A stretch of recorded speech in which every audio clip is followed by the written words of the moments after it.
Olá, então, vamos ver, ó, já são 9h05 pelo meu, no seu são mais ou menos que horas? 9h02, acho que a gente já pode começar. O que vocês acham? Podemos começar? Já estamos aí com 35 pessoas, né? Então a gente já tem um númerozinho bom pra gente começar. Então vamos lá, né, pessoal?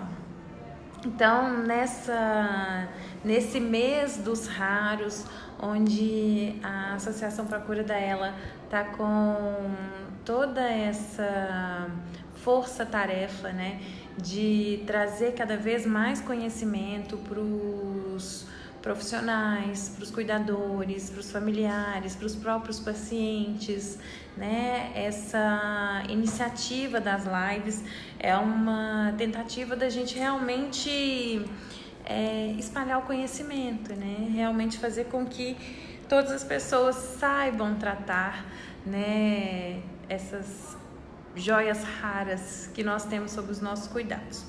E na enquete da fonoaudiologia, o que saiu como tema, né? O que todo mundo votou, né? A maioria do grupo votou como tema para nossa live da fono foi toda a questão da voz, da fala e da deglutição interagindo com a fisiologia respiratória. Então eu vim aqui hoje para explicar um pouquinho para vocês sobre como que a respiração ela vai realmente interferir, como que ela vai ter essa correlação com essas outras funções. Então vamos lá.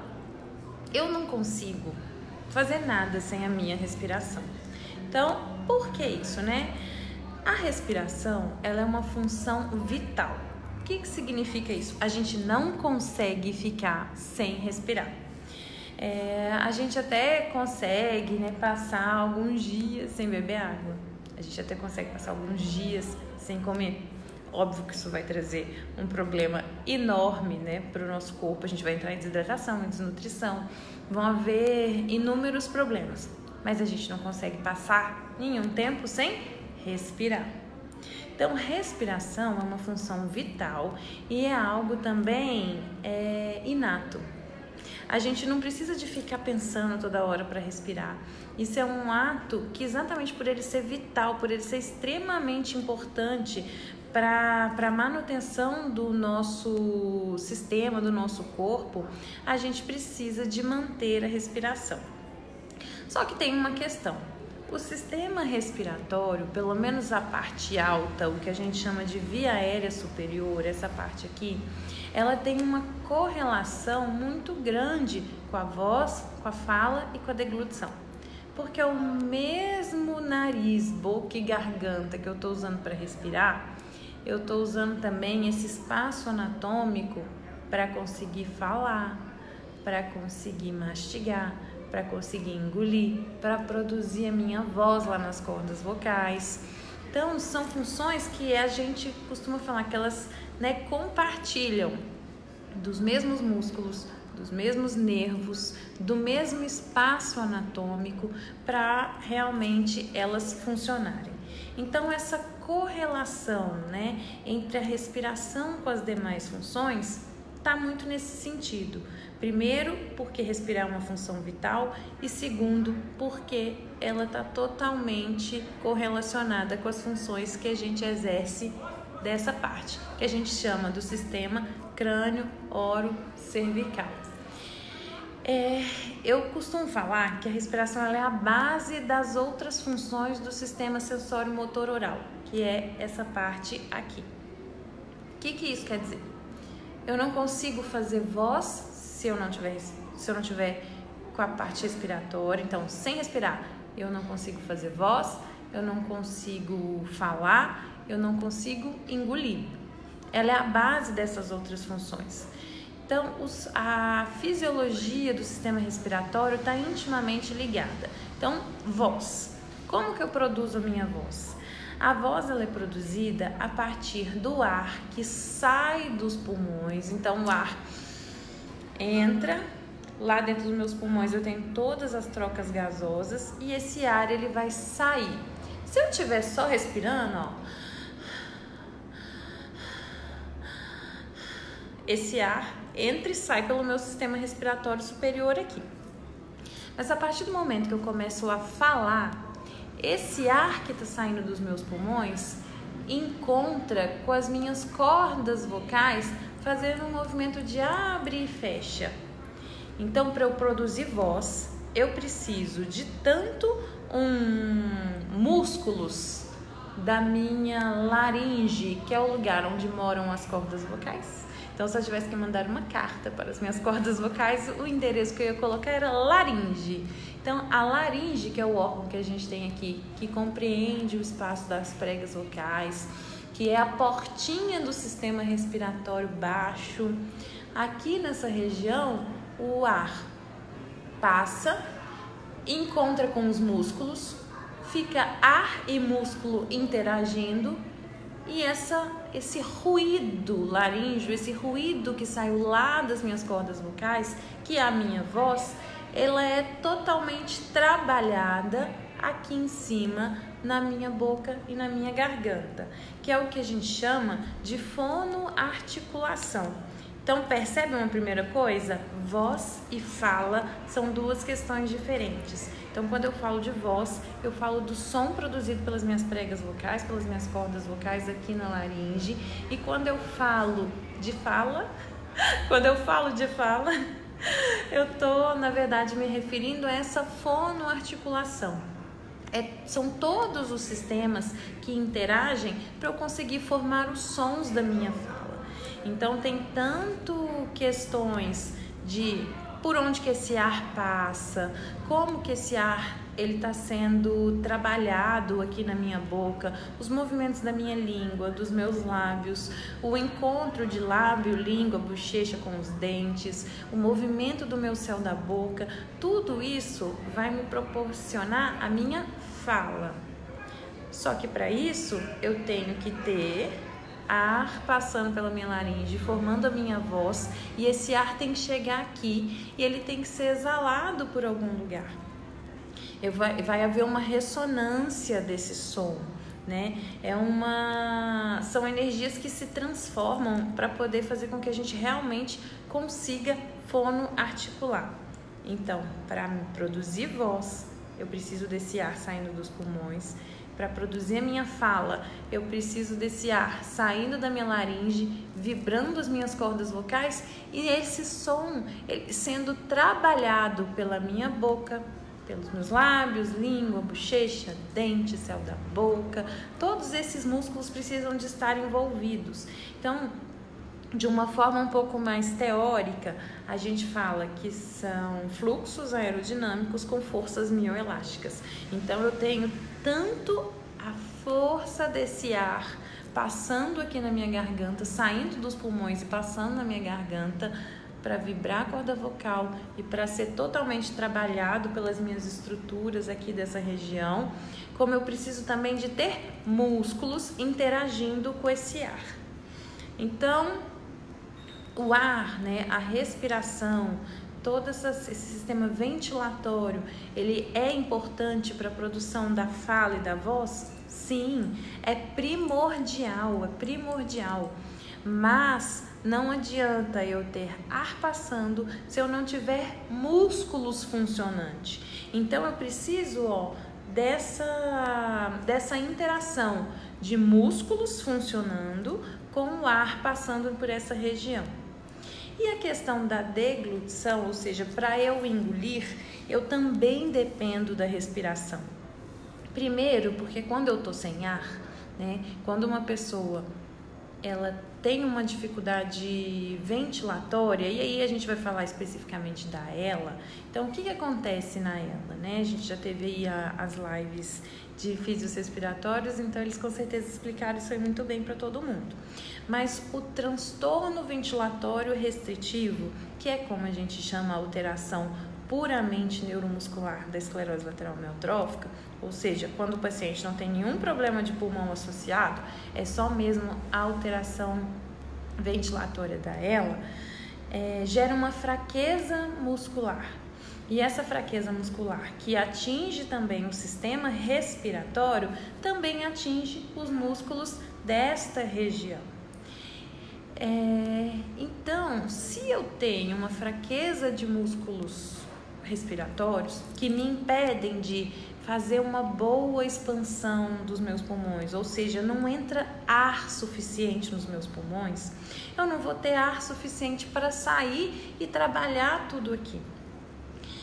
E outra questão que às vezes acontece muito quando uma pessoa ela tem uma alteração ventilatória é porque como ela respira pouquinho, os músculos são mais fracos e eles não conseguem expandir muito bem os pulmões, a pessoa fica com uma frequência respiratória um pouquinho mais alta. Então, quanto mais alta a frequência, menor o volume pulmonar. Então eu faço isso aqui, ó. Fica uma respiração mais superficial, utilizando musculatura acessória. É o desespero de tentar encher o pulmão o mais forte possível para eu diminuir o meu transtorno ventilatório.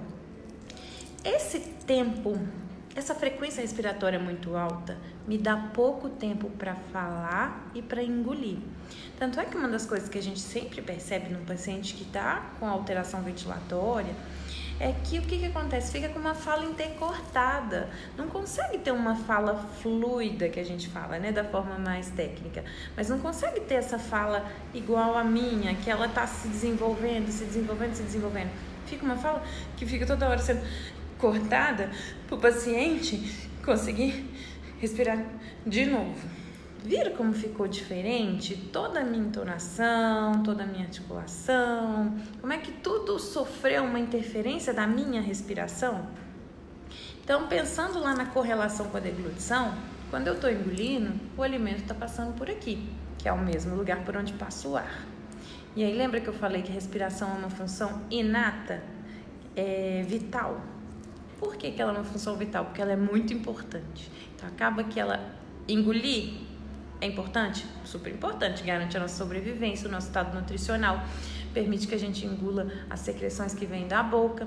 Só que entre respirar e engolir, o nosso corpo, o nosso cérebro, que é super espertinho, ele vai sempre ir pelo que é vital. Então, ele vai sempre respirar.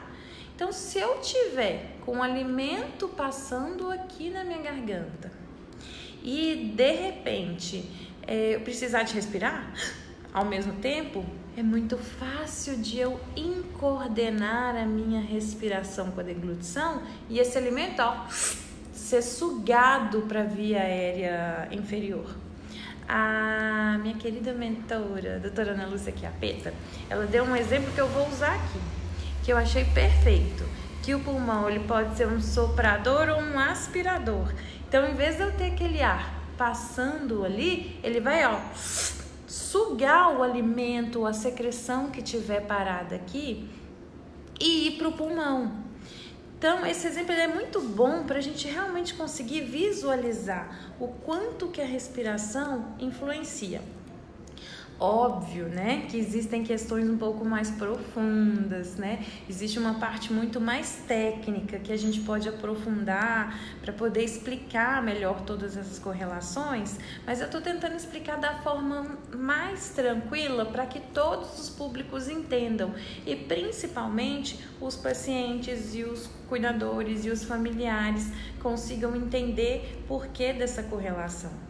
Então, se eu tivesse que resumir, era dessa forma. A respiração, ela é a base das demais funções do sistema sensório motor oral, ou seja, tudo que eu utilizo aqui, essas funções. Respiração, voz, fala, deglutição, são todas partes do mesmo sistema. Só que sem respirar, eu não produzo voz, sem respirar, eu não consigo falar, sem respirar, eu não consigo engolir, porque eu realmente preciso desta harmonia entre esses sistemas.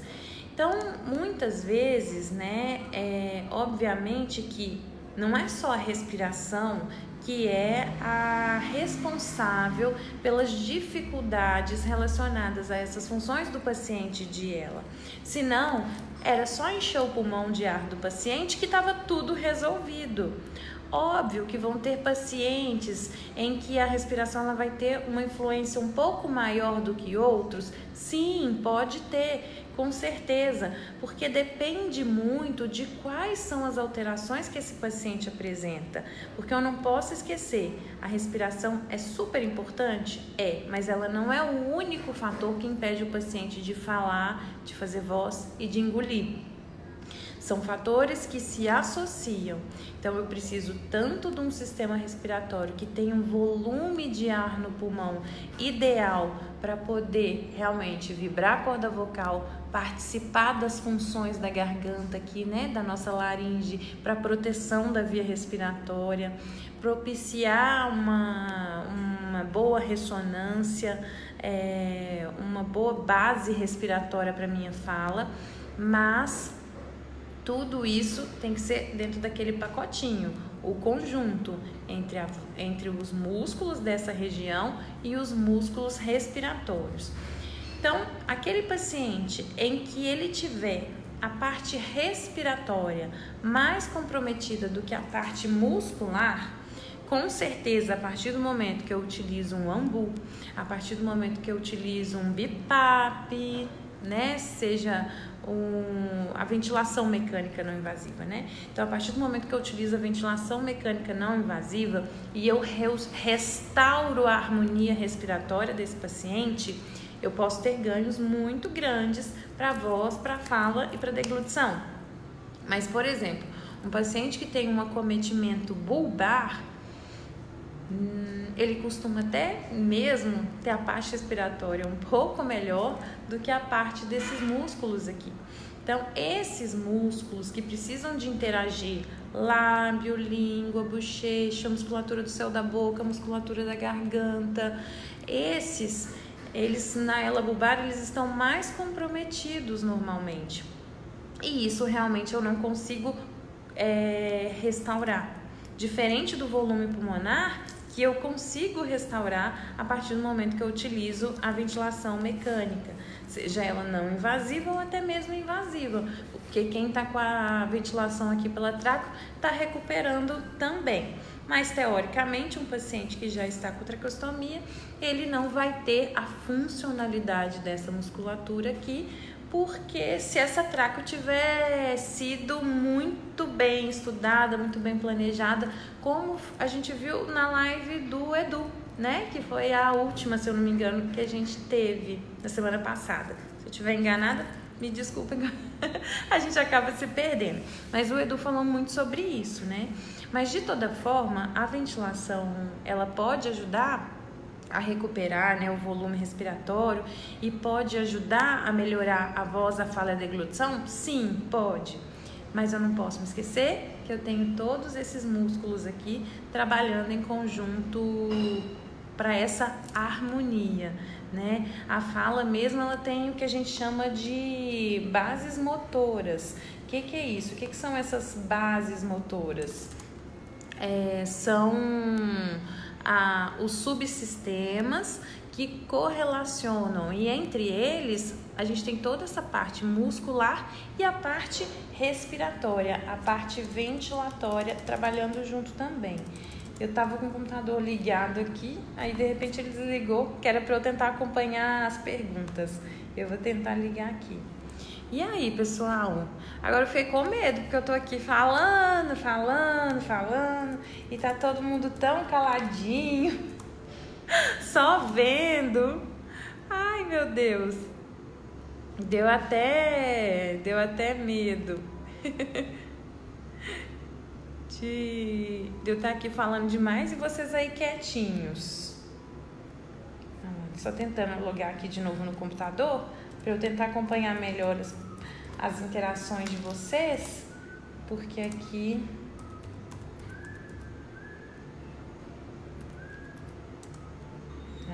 agora foi, recuperei aqui. Então vamos ver. Ó, o pessoal falou que tá prestando atenção, então tá bom.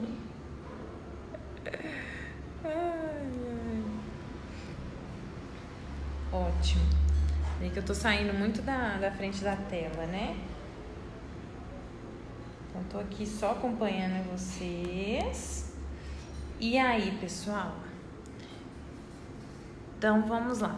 Então, me diz, essa questão, então, do que todo mundo queria mais saber, essa correlação entre a voz, a fala e a deglutição com a parte respiratória, ela ficou bem clara? Tem alguma coisa que eu posso falar mais sobre isso antes de entrar nas perguntas? Que é aquilo que eu falei, né, gente? Eu poderia ser muito mais técnica aqui nessa live e fazer uma explicação mais profunda, principalmente no que é a correlação entre a respiração com a deglutição, porque a gente tem todo um sistema neurológico do sistema nervoso central envolvido nisso. A gente tem várias questões de física mesmo, né, de equalização de pressões entre a cavidade oral e a via respiratória e a via digestiva, só que isso é muito técnico, isso cabe aos profissionais saberem. Eu preciso que vocês, como pacientes, como familiares, como cuidadores mais próximos, compreendam o básico para entender o que está acontecendo com você, o que está acontecendo com a pessoa que você cuida, com o seu ente querido aí. E essa parte mais técnica, né? Fica a dica, acompanhem as ações da Associação Procura da Ela, porque a gente tem vários projetos de capacitação para os profissionais. Então, profissionais que queiram se aprofundar, né, são todos muito bem-vindos aqui, mas acaba que realmente o foco são os nossos raros, né? Então, a linguagem é um pouquinho diferente para atingir a todos os públicos, mas fiquem atentos onde a gente vai ter as capacitações mais profissionais. Então, tô vendo que começaram a aparecer algumas perguntas. Eu vou só puxar aqui, que aí eu vou trazer o computador para frente, porque aí eu consigo interagir melhor com vocês, sem ficar saindo muito do foco da tela. Então, vamos lá, pessoal. Agora começaram. Cadê? Peraí que eu tenho que achar aqui como que eu consigo subir de novo as perguntas em todos os comentários. Deixa eu ver aqui, gente. Peraí que é porque eu não tô conseguindo rolar pra cima aqui. Tô achando que eu vou ter que usar o celular mesmo, que tá mais fácil. Então, eu vou voltar aqui. E aí, pessoal, se por algum acaso eu deixar soltar, eu perder alguma pergunta, não fica bravo, não fica triste. Eu leio depois e respondo, tá bom? Então, vamos lá. Vou subir aqui, vou rolar pra gente tentar ver. Então, Vivi, aniversariante da semana. Todo mundo mandou parabéns pra nossa querida Vivi.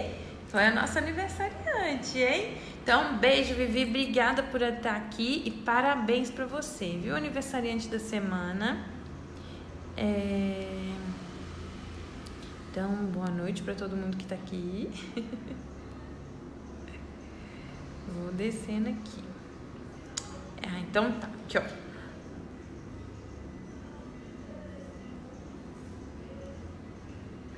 Ah, tá. A Eliette tá falando da questão, né, de que a paciente, ela não consegue respirar pelo nariz, só pela boca, e tá muito difícil para ela usar o BiPAP. Então, Eliette, o que eu te sugiro, né? A gente precisa realmente da avaliação de um fisioterapeuta, porque existem outras interfaces, né? Ou seja, existem algumas máscaras que são exatamente para favorecer o paciente que tem uma respiração mais pela boca. Então, e fora que existem os ajustes que são feitos na ventilação, exatamente para a gente poder favorecer a respiração nasal. Então, acho que vale a pena procurar um fisioterapeuta respiratório para a gente otimizar essa questão mesmo da paciente. A Lúcia, beijo, Lúcia. Loé, Belinha, beijinho, querida Sônia. Oi, Luiz, tudo bem?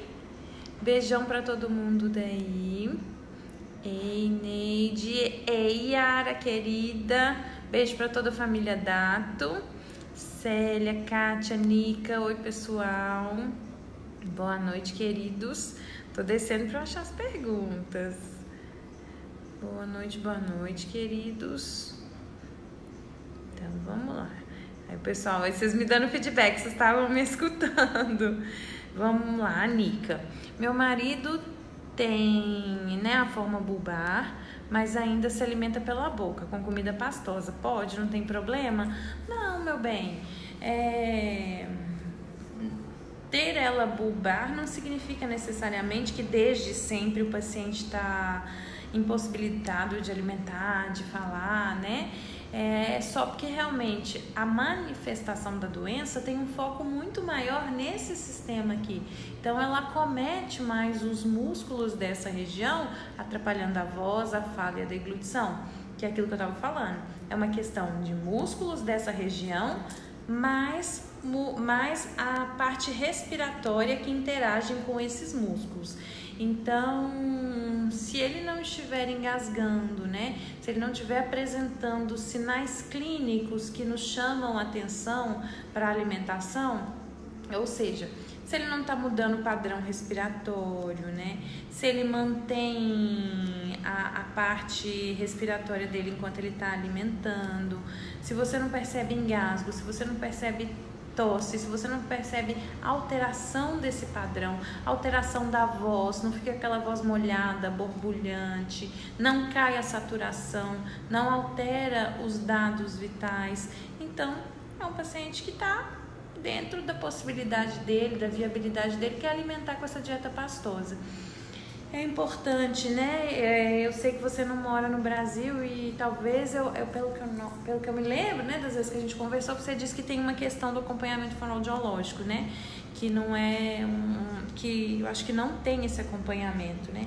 Mas é muito importante ter o acompanhamento da fono, por quê? Porque a gente vai exatamente acompanhar essa função de deglutição do paciente, para não deixar que essas alterações elas possam realmente trazer algum prejuízo ou algum risco para o paciente. Então é por isso que a avaliação periódica do fonoaudiólogo é muito importante. Então, Márcio falando que tá todo mundo me ouvindo, um beijo para você. A Aline Torres, que até desativou o chat para falar comigo, então deve estar importante. E o seu chat deve estar bombando aí também, hein? A Kátia, você usa a máquina de tosse para exercício de complacência? Até quantos segundos? Olha, Kátia, eu utilizo. Dependendo do paciente, eu utilizo sim. E a questão dos segundos, na verdade, é aquele trabalho que eu faço em conjunto com o fisioterapeuta, né? São parâmetros muito customizados, eles dependem da questão, né? Mas assim, não é um exercício com foco primário na complacência, né? A complacência ela é primordial para as funções laríngeas, isso é óbvio, mas é mais um trabalho de reexpansão, de recrutamento do volume pulmonar, para que isso realmente me permita realizar, então, como fonoaudióloga, né? Realizar os exercícios voltados para a voz, para a fala e para a deglutição. Então, na verdade, questão de parâmetro, não existe receita de bolo, é uma questão muito individualizada e que vai estar muito pautada no meu trabalho em conjunto com o fisioterapeuta responsável pelo caso. Regina, boa noite. Marília Navarro, beijo pra você e pro meu bonitinho. Tô devendo de ver meu lindo, mas essa semana eu vou. Dilma Moura, paciente com tracostomia não volta a falar? Dilma, depende muito. Por que eu tô te falando que depende? Teoricamente, se a gente for pensar que o paciente foi para traqueostomia no momento em que foram esgotadas todas as tentativas não invasivas, então se a gente for pensar o paciente redondinho, perfeitinho, em que ele passou o máximo de tempo na ventilação mecânica não invasiva, então a gente espera que ele tenha ido para a traqueostomia num momento muito avançado. Então, teoricamente, é um paciente que não voltaria a falar, porque realmente essa musculatura aqui ficou tão comprometida que não é mais possível mantê-lo fora da ventilação invasiva. Só que, infelizmente, essa não é a nossa realidade. A gente vê traqueostomias acontecendo muito cedo nos pacientes. E eu venho de uma realidade um pouco diferente, de uma equipe multidisciplinar que acompanha o paciente de uma forma mais especializada, né? Um grupo grande de profissionais. Então, os nossos pacientes, eles não costumam ir para a traqueostomia tão cedo assim. Eles vão realmente quando todas as medidas foram esgotadas. Mas, como eu estava falando da realidade, né? A gente vê muitos pacientes, às vezes, indo para a traqueostomia tendo essa musculatura muito boa. E aí é um pecado, realmente, a gente jogar fora todo esse sistema, né? Então, existem possibilidades do paciente traqueostomizado com ela falar? Existe. Mas isso vai acontecer muito num contexto muito precoce, às vezes. Então, se essa traqueostomia foi feita num momento em que o paciente ainda tinha isso aqui muito bom. Então, é possível, existem várias estratégias que podem ser realizadas em conjunto com físio e fono, para que a gente possibilite ao paciente a utilizar, a não perder essa musculatura por desuso e ele voltar a falar. Então, a resposta é sim e não. Depende de qual momento essa traqueostomia foi realizada. Cristina falou que ficou claro, que bom. Porque, ó, minha cabeça, gente, ela fica em looping. Ela fica só zum, zum, zum, zum, zum, zum, zum, zum, zum. E aí eu vou falando e pensando, se vocês não me puxam, não me trazem de volta, vai dar meia-noite e nós estamos falando isso aqui ainda. A Ana Paula Andrade está falando. O oxigênio do meu pai foi a 32, mesmo com BiPAP, ele não aguentou. Então, tinha algumas outras questões nessa situação, né? Eu sinto muito por isso, mas deveriam ter outras questões que estavam atrapalhando aí, né? Ele podia estar com secreção, ele podia estar com uma infecção junto, os parâmetros podiam não estar muito adequados. Então, tem várias questões aí que envolvem isso, né?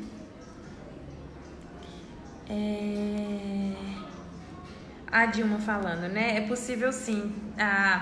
Perdão. A Vera, beijo Vera, tá contando aqui que a gente tinha conseguido, né? Realmente, é aquilo que eu falei, tudo depende de qual momento essa traqueostomia foi realizada.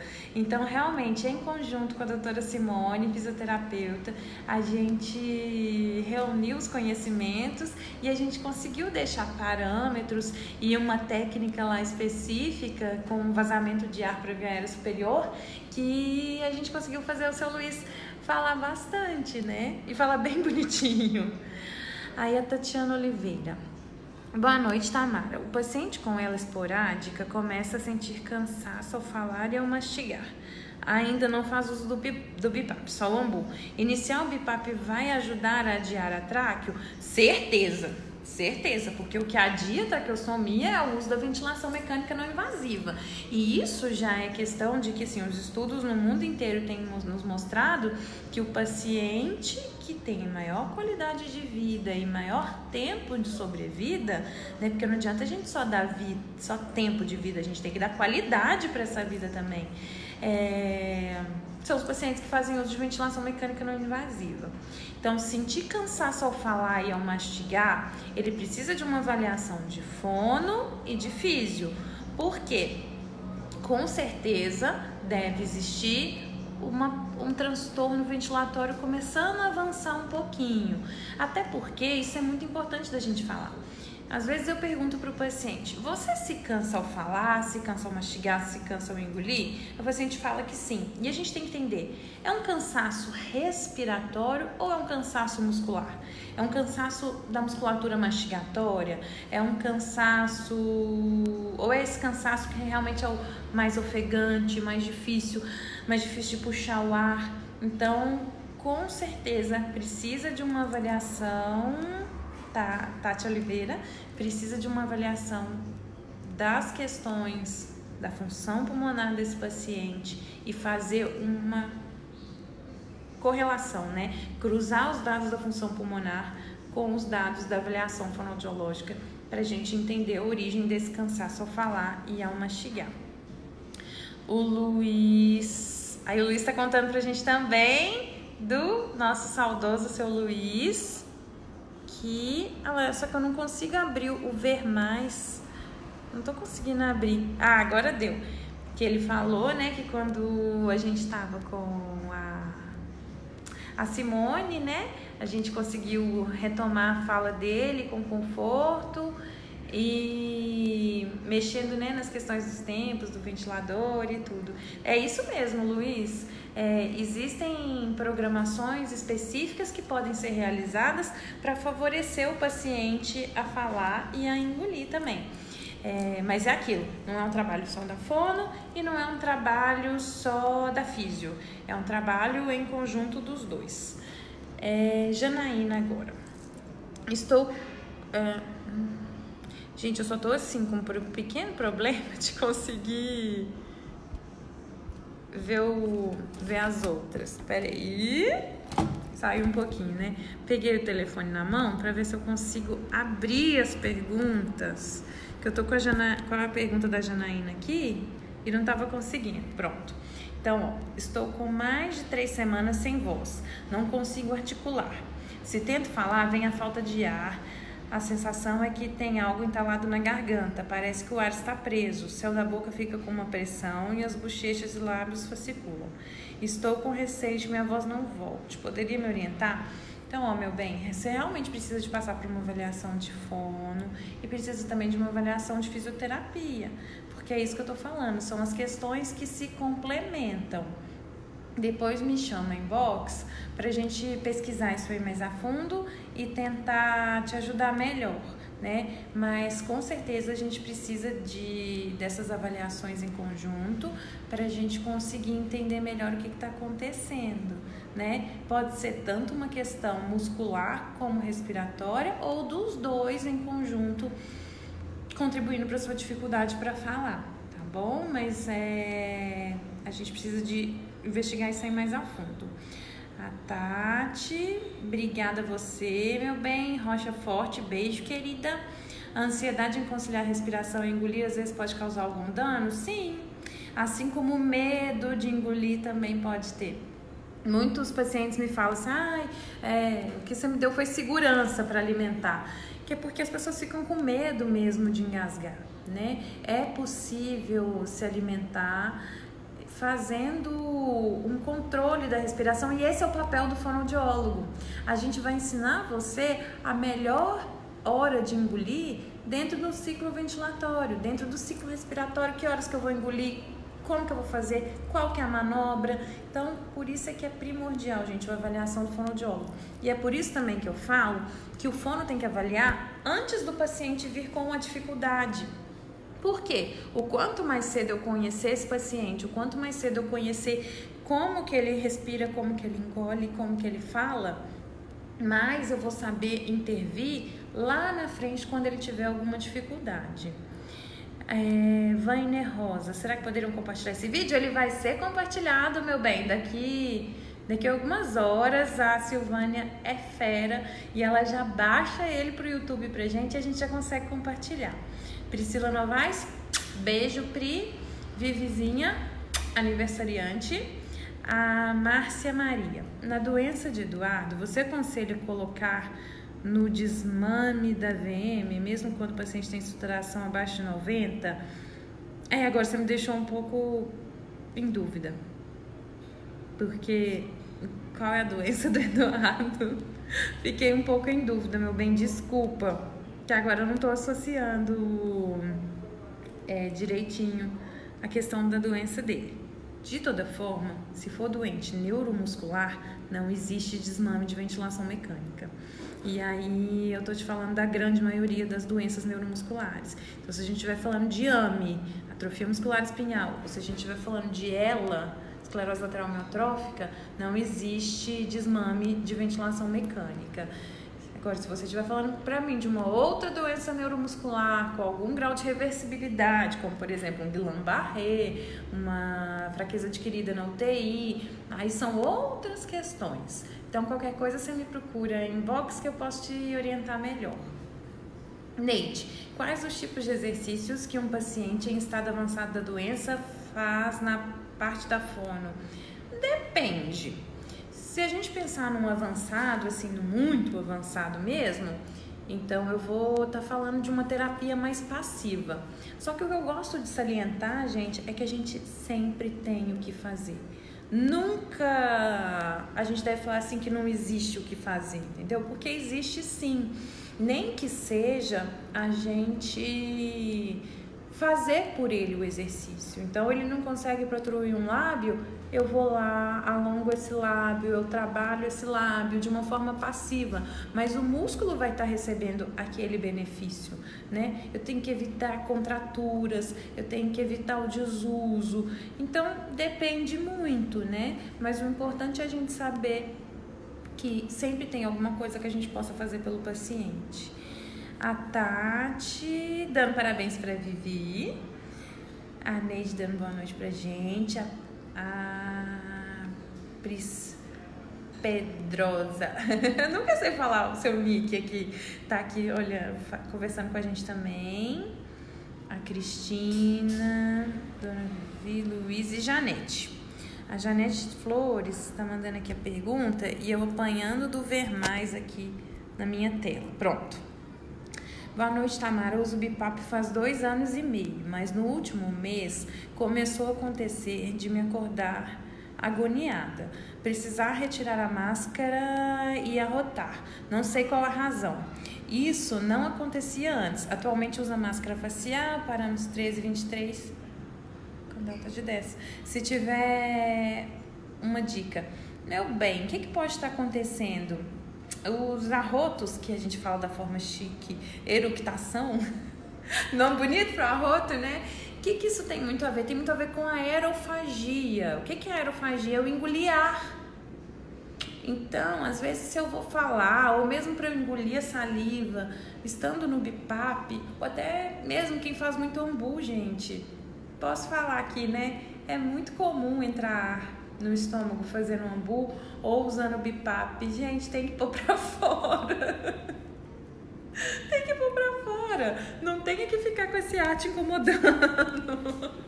Então, ó, na verdade pode ser muito isso. Você pode estar engolindo o ar junto. Pode ser isso que está acontecendo. Aí vai causando a eructação, vai acontecendo o arroto. É por isso, porque você está engolindo o ar junto. Então é importante conversar com o seu fisioterapeuta para poder entender isso, né? E às vezes até, gente, não tem jeito, porque aquilo a pessoa precisa de respirar, né? Aquilo que eu falei, é a função vital. Então, olhar com o médico se às vezes não pode te dar um remedinho para diminuir esses gases, né? Mas é algo que pode acontecer, mas também não pode te gerar um incômodo suficiente de te fazer acordar à noite, de sentir um desconforto tão grande que te deixa agoniada. Então isso aí realmente precisa de ser investigado. Pode ter a ver também até mesmo com a musculatura que controla aqui, sabe? É que a gente chama de esfíncter esofágico superior, né? Tá permitindo que o ar entre. Então tem algumas avaliações que precisam de ser feitas. Beijo, Pris Pedrosa. Por que eu não sei falar seu nick direito?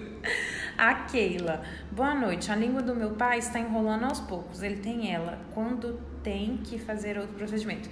Na verdade, meu bem, essa questão de língua enrolando, eu posso interpretar de algumas formas. Então, assim, a primeira, enrolando, eu posso entender que ela tá ficando mais pastosa, ou seja, tá ficando mais a fala dele tá ficando mais pastosa, ou seja, a língua tá ficando mais pesada, tá perdendo mobilidade. Então, já que a fala que a gente fala que é mais pastosa, que é um pouco mais laboriosa, um pouco mais difícil. Então, pode ser isso. Ou enrolando, pode ser que ela tá encolhendo, tá criando sinais de atrofia que a gente fala, que realmente pode ser que o músculo ele tá realmente começando a ficar mais prejudicado.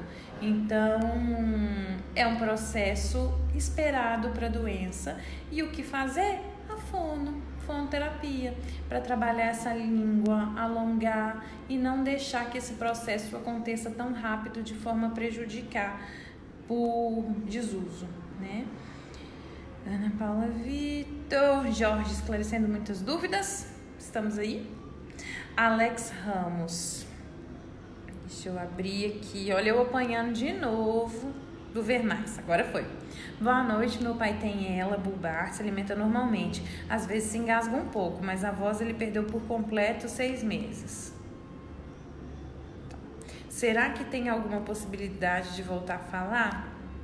Depende, a gente tem que entender qual o mecanismo que está fazendo esse seu pai ter essa dificuldade para fonar, para fazer a voz. Qual que é a dificuldade dele para engolir? É respiratório? Se for puramente respiratório, com a ajuda da fisioterapia respiratória, com uma avaliação da função pulmonar, com uma avaliação de um pneumologista e indicação de ventilação mecânica não invasiva, a gente pode recuperar.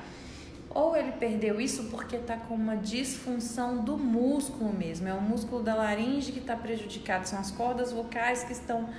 Os músculos das cordas vocais e os demais músculos que a gente tem que trabalham em conjunto com elas é que estão prejudicados. A gente tem que entender isso.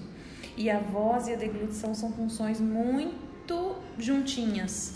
A gente precisa de avaliar isso daí a fundo até para ver se realmente ele está engolindo tão bem quanto parece. Então, a avaliação de fono e de físio vai ser primordial para a gente entender o que está acontecendo com seu pai. Ana Paula Catanhede tá aqui, olá, a Edna também, Clarice, Kátia de nada, meu bem, a Grazi do Kátia tá aqui, querida, Cleidson Rocha Forte, querida, vamos ver, por que alguns pacientes sentem câimbras na garganta? Pois é, grande desafio nosso é esse. Essas câimbras na garganta são o que a gente chama de espasticidade, né? A sensação ou que tá realmente dando aquela fechadinha, ou então aquela sensação de que, né, a gente tem uma paciente muito querida, a Ângela, que é aqui de BH, se ela estiver aqui, beijo, meu amor, também tô te devendo uma visita.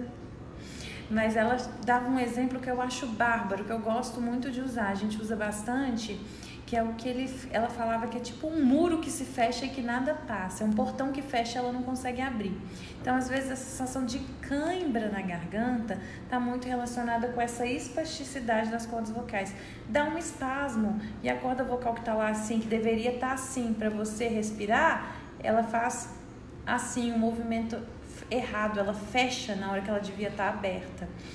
O motivo disso é da própria doença, né? São as alterações que a gente fala que são de neurônio motor superior, né? São as alterações do trato piramidal mesmo, né? Pessoal assistindo, beijo pra todo mundo. Raquelice, beijo, meu amor. É outra que eu tô devendo visita. Ai, vamos lá, Tati. Então, vamos ver. Na próxima consulta com a fono, vamos informar esse cansaço. Perfeito, Tati. Ela precisa de avaliar. Fiz a pergunta se o cansaço era muscular ou respiratório e ele disse que era respiratório. Então, meu bem, a gente precisa também de ver a parte da função pulmonar, né? Toda essa parte respiratória precisa de ser avaliada e esses dados cruzados com a avaliação funcional da fonoaudiologia. Kelly, beijo, Raquelice, Marisa querida, pessoal todo aqui, beijo pessoal. Sônia, então mesmo estando com dificuldade na mastigação, devemos continuar mastigando algo mais molinho para não cair em desuso? Sim, Mas aí, aquilo, né? Precisa da avaliação do fonoaudiólogo, mas tá certo, né? Pensando aí em conceitos que eu gosto muito de aplicar, que são os da neuroplasticidade. O que eu não uso, eu perco, tanto do ponto de vista muscular, como do ponto de vista lá do cérebro, que esquece como que ele tem que fazer aquela função também. Então, a gente não pode simplesmente tirar uma função. Mas é óbvio que, por exemplo, um paciente tem risco de aspiração. Eu não vou deixar ele continuando mastigando só porque ele não pode cair em desuso. Ele vai começar a fazer essa atividade, talvez, de uma forma orientada pelo profissional. Olha aí o papel da fono de novo. É a nossa função. Então, se o paciente já não pode mais se alimentar de alimentos sólidos pelo risco de asfixia mesmo, pelo risco de broncoaspirar, de ter uma pneumonia, de até ficar... de ter uma asfixia mesmo, como eu disse, o papel da fono é ir lá e trabalhar essa musculatura mastigatória para não deixar ela cair em desuso completo mesmo. Então a gente tem várias técnicas, né, para poder trabalhar, tanto desde questão de soltura e de manipulação dessa musculatura mesmo, como os exercícios mastigatórios para a gente manter. Mas o raciocínio é dentro disso mesmo, Sônia, só que eu preciso ressaltar que precisa do acompanhamento fonoaudiológico. O Fernando tá falando, minha sogra só consegue alimentar comidas pastosas. Tem alguma chance de voltar a comer normal? Meu bem, se a gente for pensar no curso normal da doença, eu creio que infelizmente não. Que realmente é questão de deixar a dieta pastosa, que pode ser a consistência mais segura para ela, e de estimular, né, essa função para que a gente consiga perdurar ela, manter ela o maior tempo possível. Mas se a gente for pensar na progressão normal da doença, eu creio que não. A Keila. Ei, Keila! Falando, oi Tamara, quais recursos mais modernos que podemos usar na terapia fonoaudiológica? Então, tem várias linhas, né, de tratamento, muitas linhas em estudo, e realmente a gente tem que avaliar caso a caso o que cada um vai trazer de benefício, né, para os pacientes. Então é aquela questão, eu acho que vai ser sempre o caso a caso, porque cada paciente é único. Então depende de qual etapa da doença que o paciente tá, né, qual a situação que realmente esse paciente está, para a gente conseguir encontrar recursos. Mas eu acho que a boa e velha fonoterapia, o bom e velho AMBU, a boa integração entre físio e fono ainda são melhores do que qualquer tecnologia. Então, é realmente uma equipe multidisciplinar, alinhada, né, com os objetivos muito bem desenhados, e a avaliação individual de cada paciente. Muitos estudos estão saindo, né? E o importante é a gente acompanhá-los, observar a questão das evidências científicas, ver a aplicabilidade e fazer o raciocínio na fisiopatologia da doença. Luiz, o pai falava muito bem, feliz, brigava. Eu não entendi, com coffee? O seu Luiz era uma graça. O Raik, olá, boa noite. Eu queria saber quando é necessário fazer a traqueostomia. Raik, assiste a live do fisioterapeuta, nosso colaborador, membro do nosso comitê científico aqui, Eduardo Vital. Ele falou muito sobre isso, a live dele foi só sobre isso, basicamente. Então, dá uma olhadinha lá que eu acho que você vai ter as suas dúvidas esclarecidas. A Patrícia, os exercícios para OFAS, para pacientes. OFAS a gente chama de órgãos fonoarticulatórios, que são esses músculos aqui. Para pacientes com ela, devem ser mais brandos? Patrícia, não necessariamente mais brandos. A questão é a seguinte: o paciente de esclerose lateral amiotrófica, ele é um paciente que ele não pode fadigar. E é um paciente que tem um músculo fraco que é muito propenso à fadiga. Então depende do seu paciente, depende de qual é o momento da doença em que ele está, qual é a função muscular dele, qual é a manifestação dele. Então vamos pensar, um paciente de uma ela apendicular, que que não tem nenhum sinal de degeneração bulbar, é um paciente que eu posso explorar mais da musculatura desse paciente, com certeza. Mas se eu tenho um paciente de ela bulbar, que já fascicula a língua, que já tem disartria, já tem disfonia, já tem disfagia, tem uma alteração da tosse, então é um paciente que talvez não tenha musculatura para responder suficientemente a exercícios mais intensos. Então, tudo vai depender de quem é esse paciente e qual momento da doença ele está. O Luiz Thoman falando que ele sente, né, por tantas tracos realizadas fora de hora, realmente são os desafios, né? Esperamos Luiz e toda a família com a dona Vera aqui no nosso próximo simpósio, viu? Com certeza. A Vera, né, também falando pra gente que o Luiz falava tanto e bem que causava terror com os técnicos de enfermagem quando era atendido de maneira insatisfatória. Mas é isso mesmo que a gente quer o paciente comunicando. Aí a Tati, né? Vou agendar um pneumologista especialista em doenças neuromusculares para ver se solicito BIPAP. Pode ser, isso pode ser um indicativo sim, né, Tati? Angélica, Janete, tá rindo das bobagens que eu tava falando, né?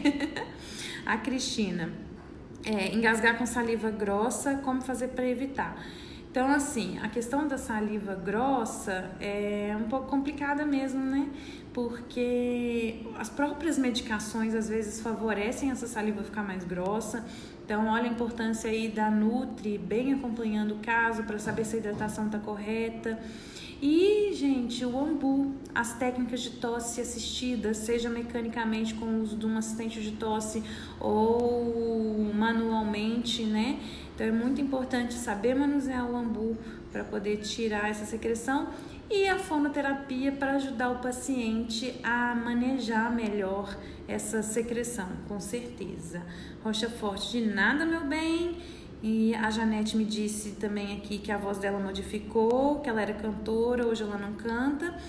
E minha voz não ficou pastosa, mas ficou com sotaque tipo, tem uma explicação para isso? É alteração muscular mesmo, Janete.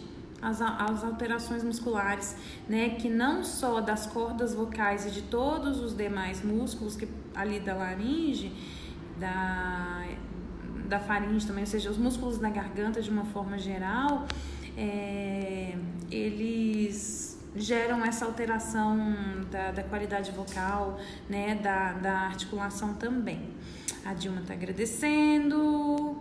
O Ademar, boa noite, meu anjo. Boa noite, meu bem. Tenho ela há 5 anos, falo bem e como bem. Preciso usar o Ambu? Meu bem, se a sua prova de função pulmonar der que a sua capacidade vital forçada está abaixo dos 80% do valor predito, você tem indicação de usar o Ambu. Tem sim. Ademar, me leva pro sul. Ademir, me leva pro sul que eu vou, meu bem. Beijo, Vera querida. A Cíntia falando que o esposo tem apenas doença do neurônio motor inferior. Faz fono semanalmente. Doença do neurônio inferior geralmente atinge a voz? Sim, pode atingir também, meu bem. Pode atingir também a função bulbar, pode atingir a voz, a fala e a deglutição, a tosse e o sono também. Emanuele, por que os médicos não comentam a importância do uso do Ambu desde o diagnóstico? Emanuele, é desconhecimento, por isso que a gente está aqui, tentando espalhar os conhecimentos. É porque nem todo mundo sabe que as técnicas de recrutamento do volume pulmonar, elas são fatores que garantem sobrevida, que garantem a funcionalidade do sistema respiratório, que garantem proteção de via aérea, que auxiliam na voz, na fala e na deglutição. Então, é desconhecimento. Então, pessoal, eu acho... Nossa, mas nós falamos, hein? Vi aqui que já deu 10 horas da noite, nós estamos aqui ainda. Vou tentar otimizar aqui. Se ficar alguma pergunta, a gente responde depois, tá bom? Mas já vou começar a fechar. Boa noite, doutora. Descobrimos em janeiro que né? Algum ente querido seu tem ela. Primeiro sintoma foi a voz enrolada. Ainda não conseguimos consulta com fonoaudiólogo pelo SUS. Você pode passar algum exercício para ajudar ele a não piorar? Então, se eu posso conversar com vocês para poder orientar melhor, para a gente ver o que a gente pode fazer para otimizar. Mas assim que tiver uma fono, pode procurar a gente, pode procurar a associação, que com certeza a gente auxilia, né? Então, se começou com sintoma pela voz, com certeza é uma ela bulbar. E a gente pode passar algumas orientações para otimizar. Mas a terapia mesmo a gente vai esperar um colega fonoaudiólogo avaliar e a gente dá as instruções para eles. Estamos aí para isso. Vanessa, querida, beijo. Tati, beijo. Pessoal, então a Lucimara perguntando o que é AMBU. Pesquisa no grupo, procura a gente inbox, que a gente vai te falar que o AMBU é um ressuscitador manual, que ele propicia um exercício que é para recrutar o volume pulmonar, seja de forma ativa ou passiva, mas que é muito importante para manter a parte respiratória e maximizar a voz, a fala e a deglutição do paciente. Então, são exercícios que já são comprovados por diversos estudos, que são fatores de sobrevida e que garantem o paciente a manter melhor possível o sistema respiratório. Então, exercício primordial para eles. Procura no grupo ou busca a gente inbox depois. Boa noite, Benito. Um beijo na sua mocinha aí. Janete, de nada, meu bem. A Tati perguntando se por falar em AMBU, quantas vezes por dia é recomendado para um paciente com ela? Pelo menos 3 vezes por dia. Fazer a técnica de recrutamento do volume pulmonar, seja ele ativo ou passivo. Muito obrigada, Tamara. Eu que agradeço, pessoal. A Fabiana falando, a fase mais triste de todas dessa doença é quando a voz já não se faz presente de forma íntegra. Fonos e físios da rede da prefeitura deveriam ser obrigados a ter tratamentos com fone e físio. Gratidão por tudo hoje. Meu bem, nós estamos aí para isso mesmo, viu? Pode direcionar o pessoal para a gente que a gente vai orientar. E você tocou num ponto que é muito importante. O paciente ele pode perder a voz, mas ele não pode perder a comunicação. Então, o nosso papel também é promover a comunicação desse paciente de alguma forma suplementar ou alternativa. Vanessa, beijo, querida. Kátia, beijo, querida. Cíntia, outro beijo, meu bem, amém. Proteja todos nós. Rosineide, beijo. Em breve estarei aí, se Deus quiser. Luiz, muito obrigada, viu, meu bem? Eu que agradeço por tudo. Simone, ai, que honra. Muito obrigada. Que bom que você tá aqui. Marília, beijo. Luiz, Marília... Tati, beijo, beijo. Então, pessoal, acho que eu consegui ler todas, falar tudo. Acho que eu já falei demais, o pessoal vai me matar, porque eu estourei meu tempo aqui. Mas muito obrigada pela presença de vocês. Que bom que a conversa rendeu. Muito obrigada, viu, gente? Beijão pra vocês. E foi uma honra, como sempre, estar aqui, tá bom? Um abraço pra todos, boa noite e obrigado por todos que estiveram aqui com a gente. Beijo.